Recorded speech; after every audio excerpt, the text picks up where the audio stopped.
bienvenue dans Artevio. Merci Evelyne. Je suis très contente de t'accueillir pour cette pièce chorégraphique, Immortal. Pour en parler, il faut revenir en 2018 au musée de Bastia. Oui. Ton expo du même nom cartonne, il y a du monde. Et il faut dire que le projet, il était à la fois surprenant et en même temps, il a secoué les gens de toutes les générations. Tout le monde a parlé de cette expo. Oui, c'est une expo qui a vraiment bien fonctionné. À Bastia, c'est vrai. En plus, le sujet de ces 4 lieux a directement intéressé les gens. Et lorsque j'ai commencé à en parler avant, tout le monde attendait ça avec impatience, les dérushs, les premières images. Et du coup, l'expo a vraiment bien fonctionné. Tu avais choisi 4 lieux désaffectés qui parlaient aux Bastiais, mais certains n'étaient même pas rentrés à l'intérieur. Il y avait du fantasme autour de ces endroits-là. Alors, même, si ma mémoire est bonne, il y avait le couvent Saint-François, oui. La prison de Sainte-Claire, oui. L'hôtel oui.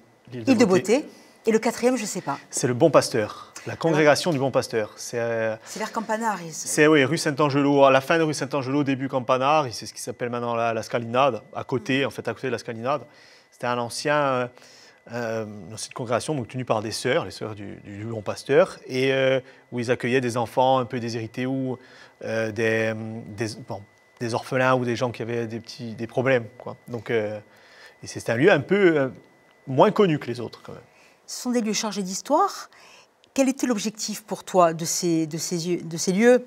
Pourtant, on pourrait se dire qu'il n'y avait plus rien, et pourtant, quand on voit tes photos, c'est habité, c'est animé, c'est vivant, il y a une énergie. C'était ça que tu voulais mettre en avant? Alors, pas exactement. D'abord, quand j'ai voulu rentrer dans ces lieux, en fait, c'était la pure curiosité. Et c'était vraiment à but un peu documentaire. Dire, voilà, à un instant T, ces lieux, ils sont comme ça. Donc, j'ai réussi à avoir les autorisations. Et après avoir fait le premier lieu, c'était l'Île de Beauté, le premier lieu où j'ai pu débuter. Et je me suis aperçu qu'en fait, on pourrait faire... C'était plus que de la documentation, parce qu'il se passe vraiment quelque chose. Et quand on va visiter ces lieux, c'est assez surprenant, c'est que, en fait, ça bouge. Parce qu'ils sont visités. Alors là, on sait qu'il y a des lieux qui sont un peu plus ou moins bien fermés, mais en fait, ça bouge, il y a encore de la vie, et on s'aperçoit que, en fait, c'est beau. Enfin, c'est en ruine, mais j'ai trouvé ça vraiment très beau. Et du sujet plus documentaire, ben, j'ai après tout doucement migré vers ce sujet d'Immortal. Et l'idée de se dire solo Immortal. Tout à fait. Voilà. Ils seront là, ils ont été là, ils sont là, ils seront là. Et la vie, elle a pris encore plus de place avec ce projet chorégraphique, en se disant animer, donner corps à partir de tes photos à une chorégraphie. On va en parler avec Jean-Baptiste Bartoli, ton ami. C'est une idée qui est née comme ça? C'est toi qui as proposé? C'est lui qui a eu l'idée? Il y a eu une discussion? Ben, il y a eu une petite discussion, parce qu'en fait, ça fait vraiment longtemps qu'on se connaît, et on s'est dit, ben, un jour, il faudrait qu'on fasse quelque chose ensemble. Ben, quel sujet? Et en même temps, quasiment en même temps, on a dit, ben, il faudrait qu'on fasse un truc sur Immortal. Et on a dit, c'était une évidence. C'était une évidence qu'il fallait qu'on fasse ça. Et on est parti là-dessus en disant, ben, on va faire des projections, et on parlera tout à l'heure sur la partie chorégraphique.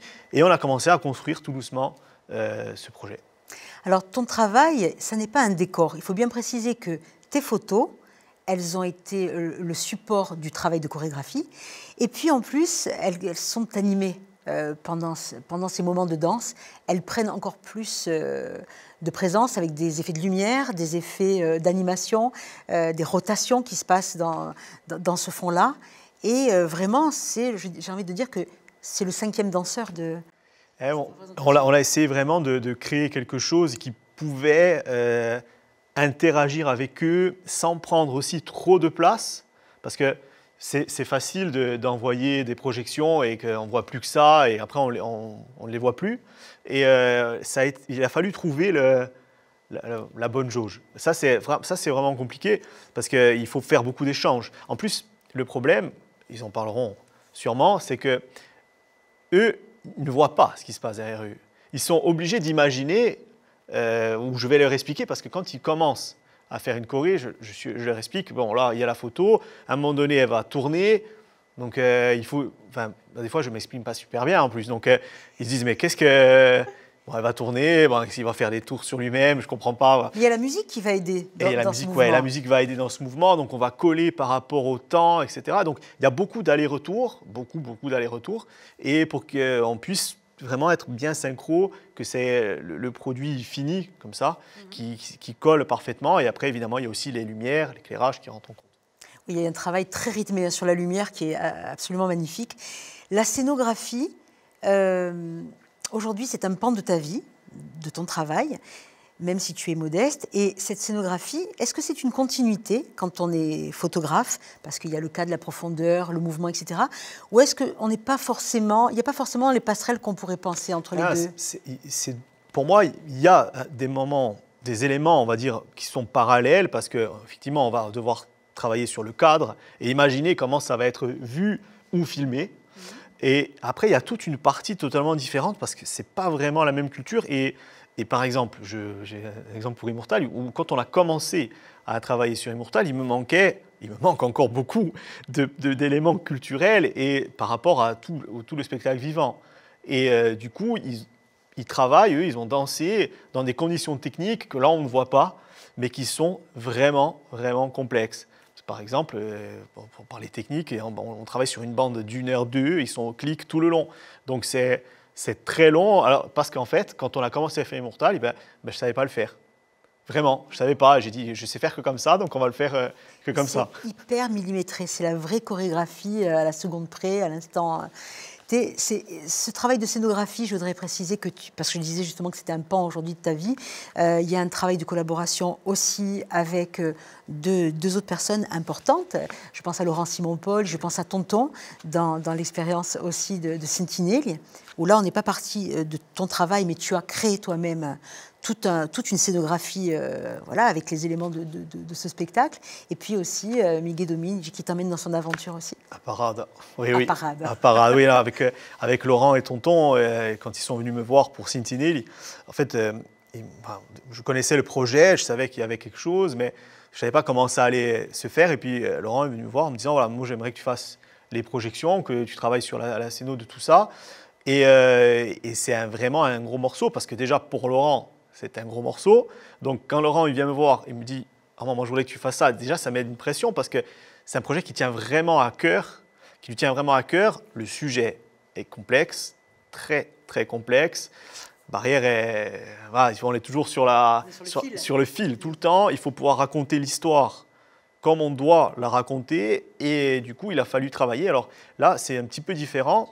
On a travaillé sur des archives, donc des archives de l'INA, des archives personnelles avec des Super 8 qui appartiennent à Laurent, des Super 8 de mes parents, de mes grands-parents. Donc il a fallu tout combiner pour essayer de coller à l'histoire, pour ne pas avoir, par exemple, à retourner, parce que ça n'aurait pas eu la même saveur. Là, on a des images de l'époque et du coup, c'est vrai que c'est plus précis. Je voulais te demander une chose, c'est est-ce qu'aujourd'hui, dans ton travail de photographe, le travail que tu fais aussi de scénographie, comme sur cette pièce chorégraphique, est-ce que ça apporte quelque chose, une autre dimension dans ton travail, dans ton regard de photographe aujourd'hui? Est-ce que ça alimente? Oui, ça alimente, parce qu'on déjà on se dit, mais est-ce qu'on ne va pas s'en resservir à un moment donné? Donc est-ce qu'il ne faudra pas faire un peu plus large? Est-ce qu'on n'en prend pas une un peu plus large au cas où, pour éviter les cache-tiques qu'on a eu pour Immortal sur certaines photos? Mais non, mais ça aide, parce que ça permet de voir encore d'autres choses. Et ça permet aussi de rencontrer plein de gens. Et là, on les voit, les quelques jours qu'on a passés ici, on a eu plein d'échanges avec tout le monde. C'est vraiment super. Enfin, sans vouloir faire la pub ou un truc faussement américain, franchement, on passe des super moments. C'est incroyable. J'allais dire que finalement, ton travail aujourd'hui, c'est de t'enrichir des autres et de toujours mener ce travail de collaboration permanent. Oui. Et ça, c'est vraiment de la chance. Vraiment. Merci Armand d'avoir été avec nous. Merci. Merci.